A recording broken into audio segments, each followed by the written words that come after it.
أعوذ بالله من الشيطان الرجيم.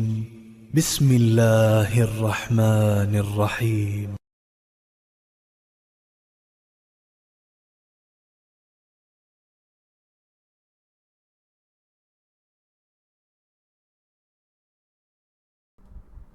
Il dit al-ibadatu ismun jami'un. La définition de Ibn Taymiyyah dans son document al-ubudiyya.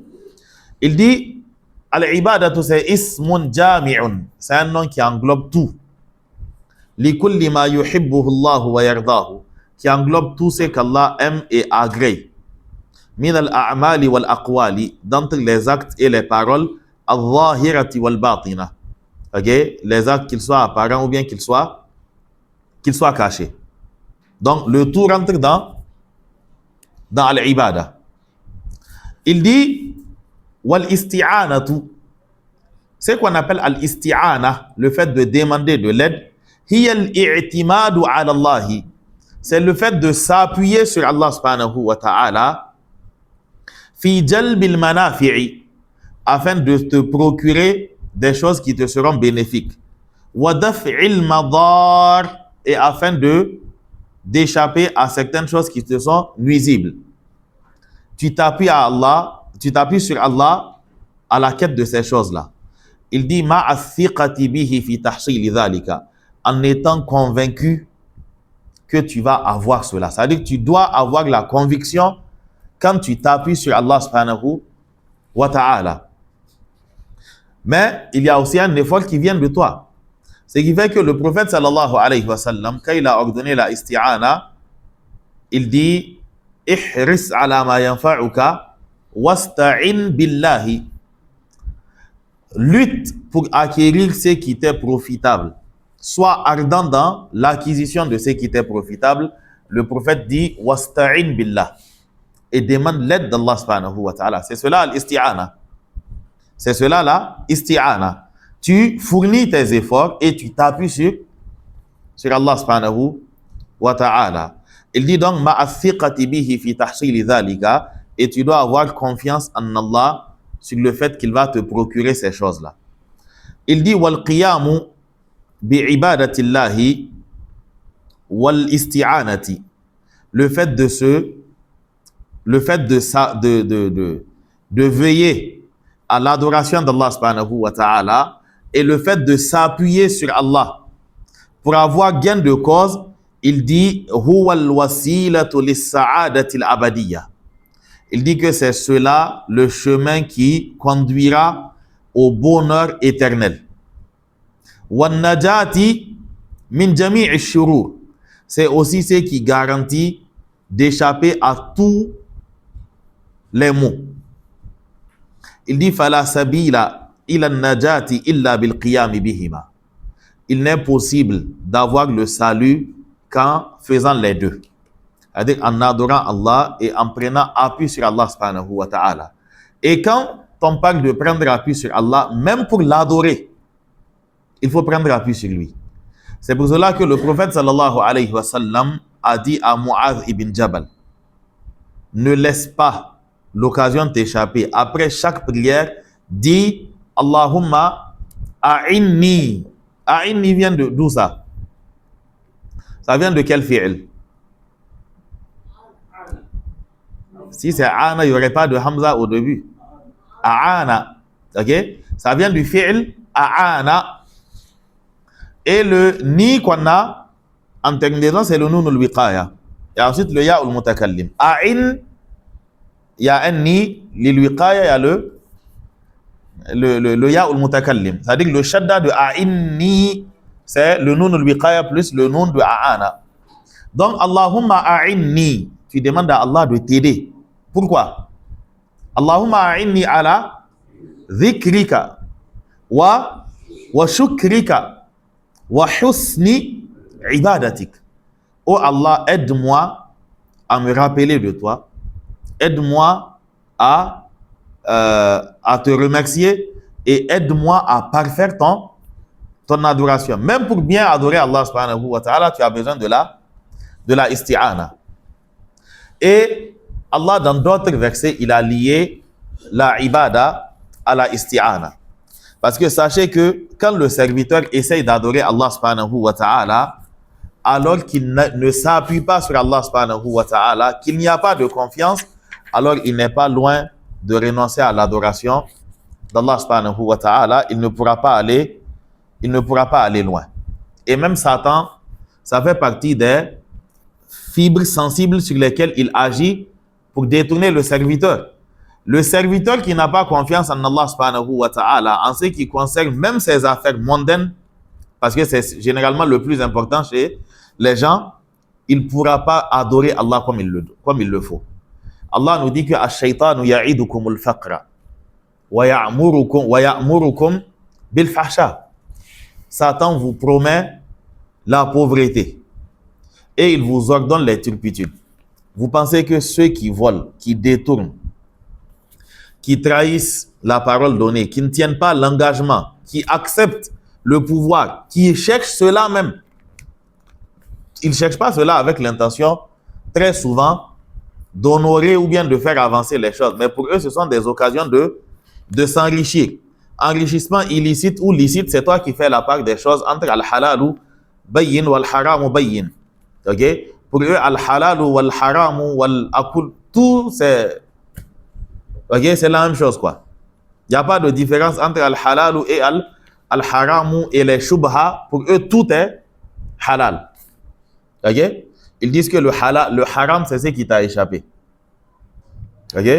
Le haram, c'est ce qui t'a échappé. Sinon, tout ce qui se présente à toi, c'est halal. Ok? Allah subhanahu wa ta'ala nous préserve. Donc, quand la personne n'a pas confiance en Allah subhanahu wa ta'ala, elle ne peut pas avoir de constance dans l'adoration. La personne sera forcément dans le doute souvent. Et c'est pour cela qu'Allah subhanahu wa ta'ala, il nous dit par exemple dans la sourate Hud, fa'budhu wa tawakkal alayh. Adore Allah subhanahu wa ta'ala et place ta confiance en Allah subhanahu wa ta'ala. Wa ma rabbuka bighafilin amma ta'malun. Il dit qul huwa ar-rahmanu amanna bihi wa alayhi tawakkalna. Nous dit, il s'agit d'Allah subhanahu wa ta'ala, le très miséricordieux. Amanna bihi, nous croyons en lui, donc nous l'adorons seul. Wa alayhi tawakkalna, et c'est en lui que nous plaçons notre confiance. Allah dit Rabbul mashriqi wal maghribi la ilaha illahu fattakhidhu wakila.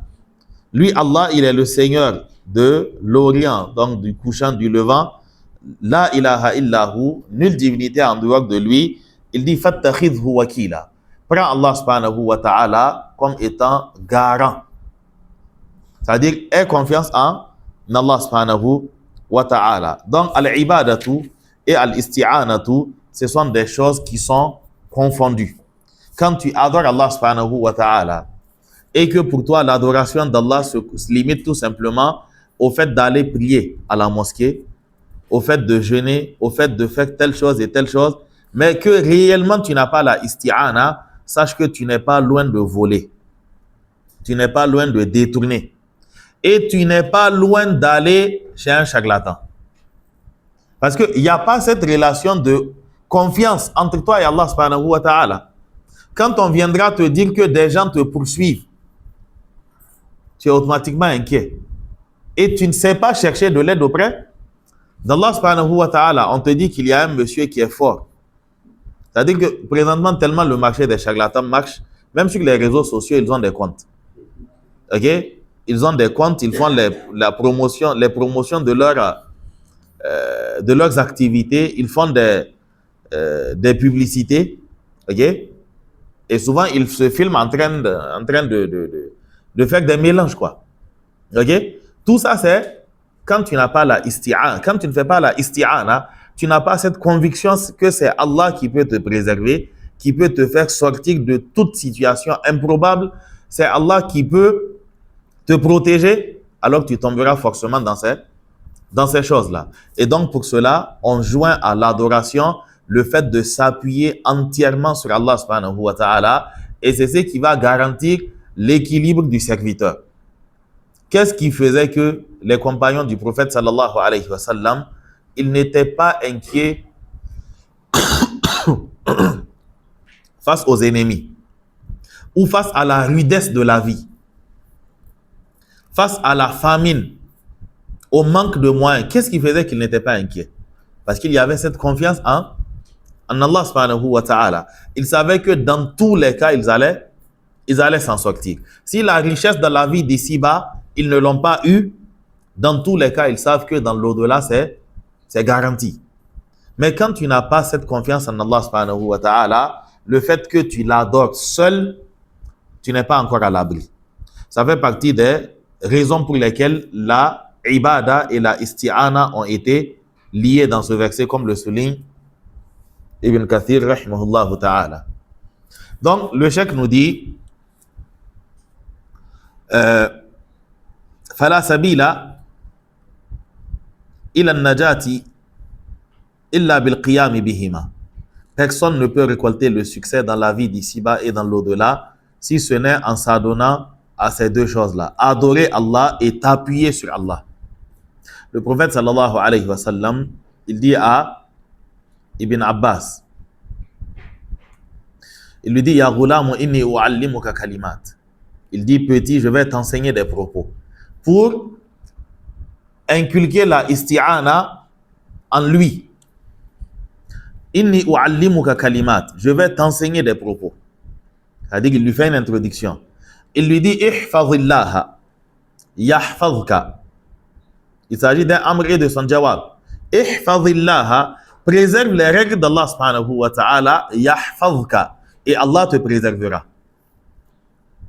Si seulement c'était ce genre de discours que les parents tenaient à leurs enfants.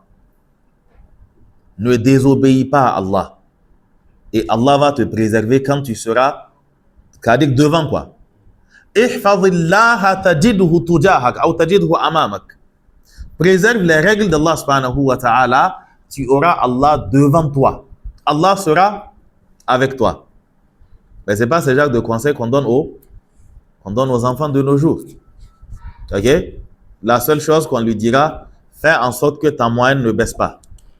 C'est-à-dire que toute la aqidah, elle est basée sur l'école, quoi. Si tu vois un parent dans tous ses états, wallah, l'enfant, ce n'est pas une question de prière. Ce n'est pas une prière qu'il a ratée. Genre, il a raté la prière, ou bien il a pris de l'âge, il ne jeûne pas. Ce n'est pas ça. Si tu le vois dans tous ses états, il est inquiet, il y a eu quelque chose à l'école. L'enfant n'a pas eu la moyenne en maths. L'enfant n'a pas eu la moyenne en PC. La moyenne de l'enfant a chuté. Souvent, la chute là, il a eu 11 ans. Mais pour lui, c'est une calamité. Pour lui, c'est un désastre. Ce qui fait qu'aujourd'hui, si tu veux manger l'argent des parents, il faut leur dire, même si c'est faux, tu dis que ça, c'est une école d'excellence. Wallah, il va hypothéquer la maison pour avoir les frais, pour aller payer la scolarité des enfants. On voit combien de personnes qui font ça. Il n'a pas les moyens de sa politique, mais il va quand même, parce qu'on lui a mis en tête que si l'enfant réussit là-bas, il a réussi sur tous les plans. Et s'il a échoué, c'est qu'il va échouer. Mais vous qui êtes sur le terrain, vous savez très bien que c'est pas la réalité. Okay? Faites le ratio entre ceux avec qui vous avez fait l'école et qui sont arrivés jusqu'à la fin et ceux qui sont devenus quelqu'un. Okay? Ce n'est pas du tout le cas. Okay? Au lieu de demander conseil, vous voyez un illettré. Lui, on lui a mis ça dans la tête. Tout le monde, maintenant, c'est cette obsession. Que ce soit les illettrés, les commerçants, tout le monde, c'est l'école ou rien. On n'est pas en train de dire que l'école n'est pas, c'est pas une bonne chose, mais il faut un peu modérer dans cette aqida-là. Il faut modérer dans cette aqida. C'est-à-dire que si tu penses que, si tu veux réellement que ton enfant souffre dans la vie et qu'il ne puisse pas être capable de t'épauler dans l'avenir, mets-toi en tête que il ne pourra être utile que s'il est performant à l'école. Et Allah va te prouver cela. Allah va te prouver cela. Parce que tu es en train de rétrécir les chemins par lesquels Allah subhanahu wa ta'ala pourvoit aux besoins de ses serviteurs. Vous pensez que présentement, les plus riches de ce pays, c'est ceux qui tiennent les stylos? Ce n'est pas le cas. Tu vas, tu fais tes études en génie civil, tu reviens, un entrepreneur t'embauche. L'entrepreneur, là, il ne peut pas écrire son nom sur une feuille, quoi. Et c'est lui ton patron. C'est lui ton patron. Tout ce que tu as étudié, lui, il ne connaît pas ça. Mais il sait comment avoir les marchés. Et maintenant, toi, et puis, c'est lui qui fixe les règles. Si le chantier, c'est un chantier d'1 milliard, il te dit que sur les 1 milliard, lui, il a besoin de 800 millions. Fais en sorte de faire une route qui tient pendant 10 ans avec 200 millions. Le reste, ce n'est pas son problème. Maintenant, à toi d'aller dimensionner ta route, quoi. C'est ce qui arrive, quoi. Ok? Qu'Allah nous aide. Donc, le prophète, sallallahu alayhi wa sallam, face à cet enfant, Ibn Abbas était un jeune en ce moment. Le prophète lui dit, il l'a appelé à Ghulam, il dit, ihfazillah, préserve Allah, Allah te préservera. Ihfazillah tajidhu tujahak. Préserve les règles d'Allah subhanahu wa ta'ala, Allah sera devant toi. Il lui dit, wa idha sa'alta, fas'alillah. Si tu dois demander quelque chose, demande à Allah. Wa idha sta'anta fasta'in billah. Si tu dois demander de l'aide, demande de l'aide à Allah subhanahu wa ta'ala. Wa'alam anna al-ummata law ijtama'at. Et sache que toute la communauté humaine, si elle s'unissait, ala an yadurruka bi shay'in, lan yadurruka illa bi shay'in qad katabahu Allahu alayka. Sache que si tous les humains se mettaient d'un côté et que tu te retrouvais seul de ce côté, ils ne peuvent te nuire en rien, si ce n'est pas une chose qu'Allah a déjà décrétée contre toi.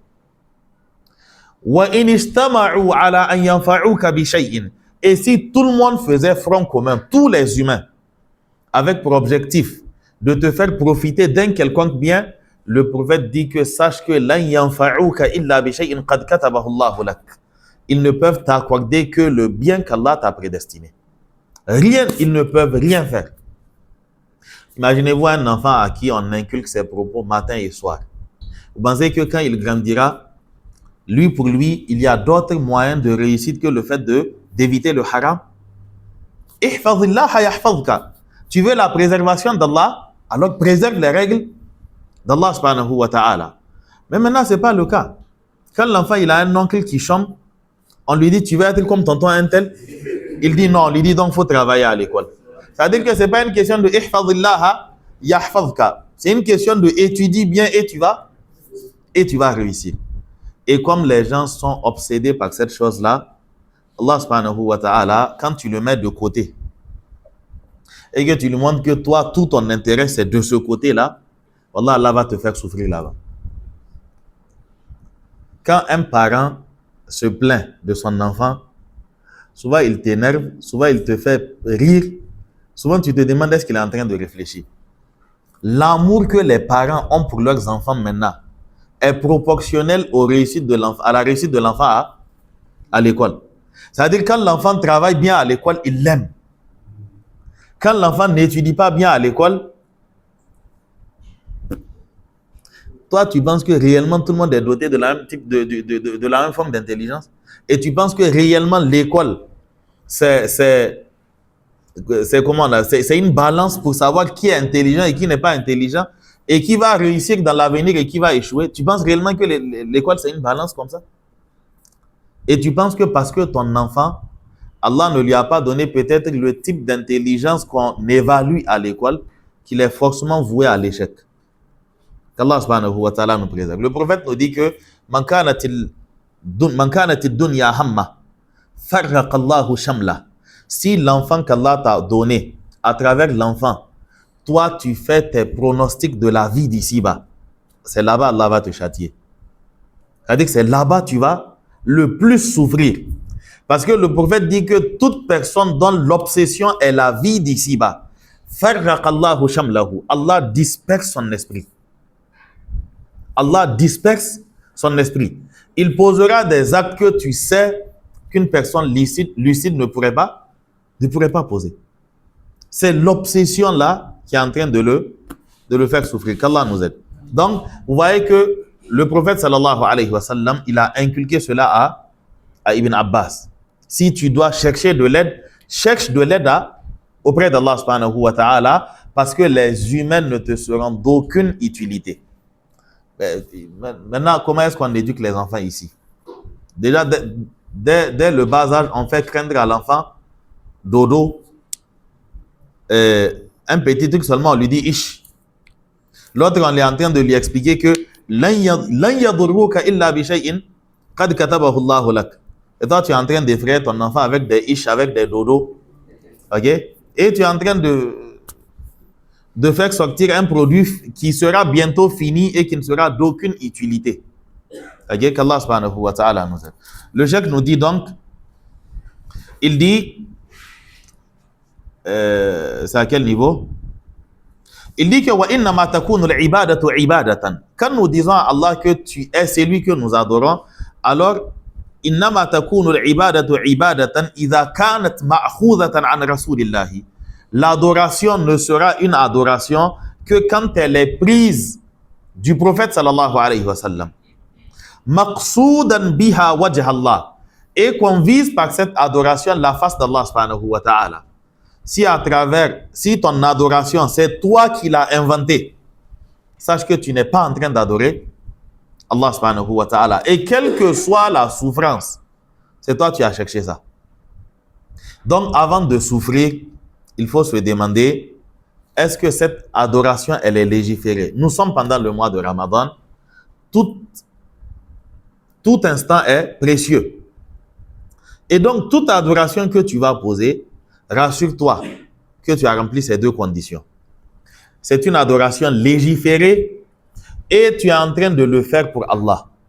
Comme le disait un prédécesseur, il dit, dis aux gens qui n'ont pas le ikhlas de ne pas se fatiguer.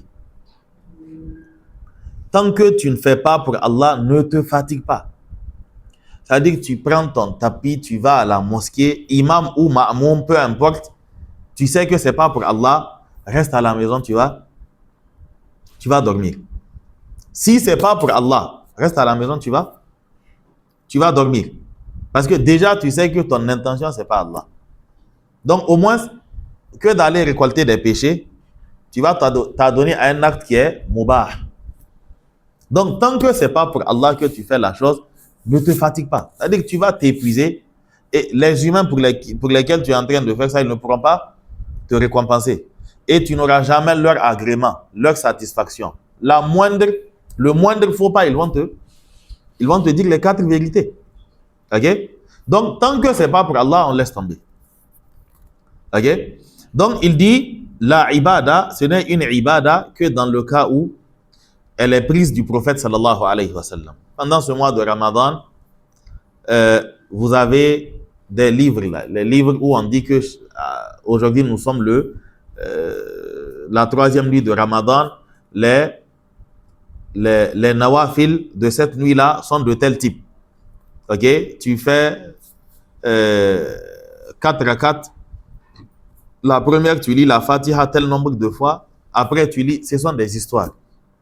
Ce sont des histoires. Ne perdez pas le temps avec ces choses-là.